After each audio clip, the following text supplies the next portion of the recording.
Welcome to the channel, everyone. Today we're discussing a chilling incident in the Caribbean Sea.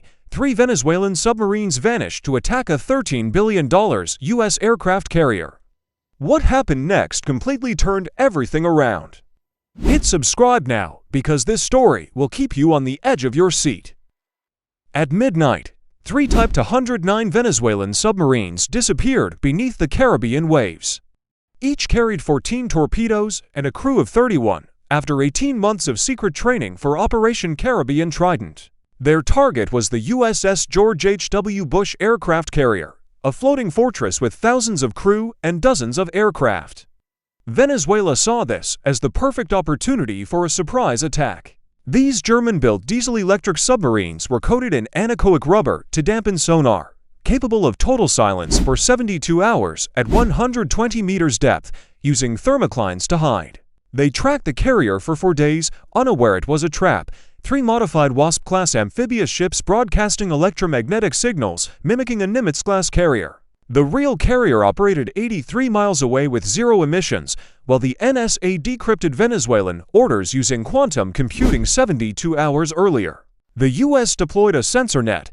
P-8 Poseidon aircraft dropped 120 sonobuoys per mission, creating an invisible acoustic fence. Arleigh Burke destroyers towed 1,400-meter arrays, detecting propeller noise from 40 miles, plus stationary underwater drones, sending data via satellite. USAI predicted submarine routes with 93% accuracy, while Venezuela hid behind snapping shrimp noise and merchant ships. At 0:47, the U.S. response activated. The northern submarine was bracketed by active sonar from destroyers in opposing directions. The eastern submarine detected a U.S. attack submarine at 400 meters, while the southern one was blocked at an escape choke point. Helicopter dipping sonar and deep barrier sonobuoys created acoustic confusion, forcing evasive maneuvers. Rapid maneuvers drained batteries 3 times faster and overloaded CO2 scrubbers, forcing surfacing within an 8-minute window. In just 11 minutes total, all 3 submarines surfaced, raising white flags in surrender.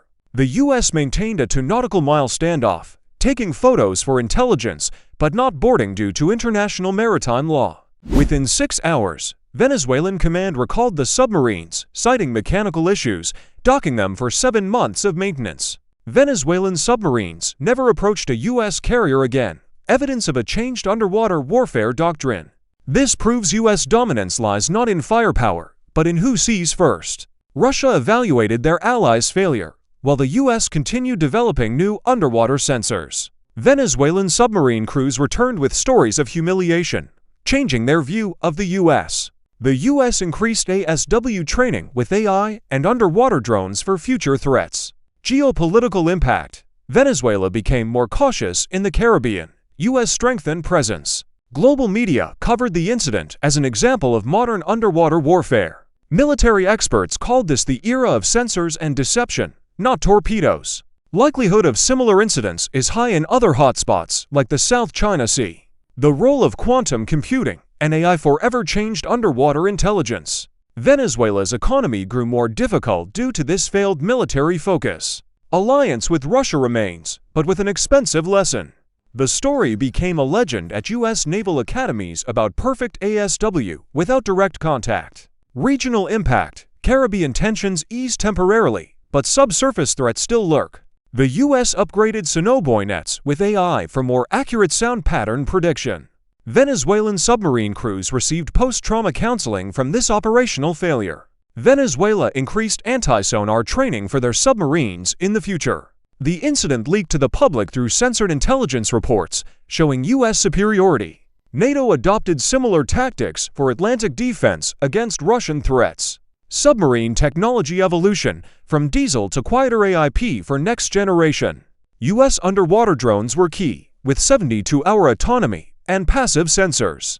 This is a message to adversaries. Approaching a U.S. carrier means being detected before moving. Venezuelan public opinion was divided. Some blamed the government for the failure. The U.S. continued routine ASW patrols in the Caribbean to maintain freedom of navigation. Quantum sonar technology became a secret U.S. project for longer detection. Venezuelan commander shared the incident with media, admitting underestimation of U.S. technology. P-8 Poseidon development continues with larger Sonobuoy payloads. The incident sparked UN debates on submarine operation limits in international waters. U.S. simulations now include Venezuelan Wolfpack versus decoy fleet scenarios. Hybrid threats, submarines plus underwater drones becoming a new trend. Final message: underwater war is won with patience and advanced technology. The incident reduced Venezuelan underwater aggression for a long time. The U.S. censor net became the star, proof of effective deception. The story went viral in global military forums as an ASW masterclass example. Guyana used the calm to strengthen their coastal defenses. Russia sent more technicians to Venezuela for submarine upgrades. The U.S. increased underwater drone use for permanent monitoring. Analysts predict the global ASW technology race will accelerate.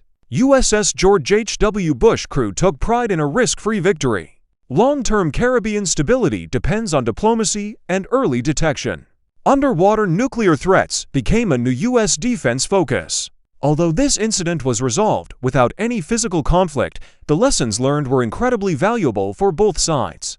Venezuela learned that their supposedly flawless underwater attack strategy was easily predictable and neutralized by superior U.S. technology, while the U.S. gained even greater confidence in their intelligence and sensor capabilities when facing hidden threats like this in the future.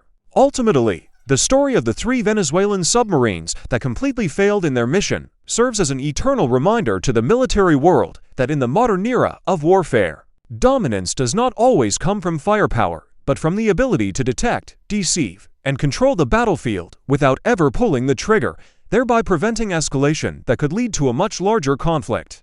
The impact of this incident did not stop there.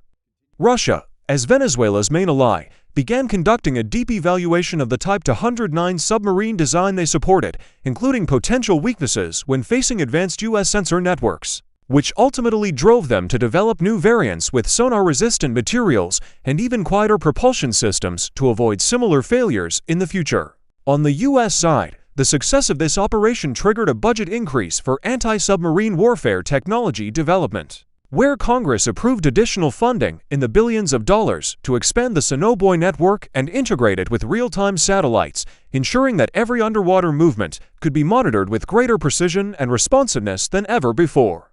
Venezuela, feeling humiliated by this failure, began reforming their naval doctrine with a greater focus on territorial defense rather than long-range offensive operations, including the purchase of new equipment from partners such as Iran to improve their ability to evade active sonar detection, although this will still require years to become fully effective. This incident also served as a catalyst for international cooperation, where U.S. allied countries like Colombia and Brazil began sharing maritime intelligence data to create a joint monitoring network in the Caribbean Sea, in order to prevent similar threats from Venezuela or other actors who might try to exploit regional tensions. From an economic perspective, this operational failure burdened Venezuela with submarine repair costs reaching tens of millions of dollars, plus the loss of foreign investor confidence in the disputed Essequibo oil sector, thereby worsening their already severe economic crisis due to international sanctions. Global military experts made this incident a primary case study in underwater warfare conferences, where they discussed how the combination of decoys, AI, and passive sensors can shift the dynamics of battle from offensive to an impenetrable defense, with a real-world example of the brilliant U.S. strategy. The psychological impact on the Venezuelan submarine crews was quite significant, with many experiencing self-doubt after feeling trapped without any chance to fight back. So the Venezuelan government had to provide a mental rehabilitation program to keep their naval forces' morale high amid this failure. To prevent similar incidents, Venezuela began seeking alternative technology from China, such as the more advanced Yuan-class submarines with AIP systems. Although these negotiations are still in the early stages and require significant investment amid their budget limitations,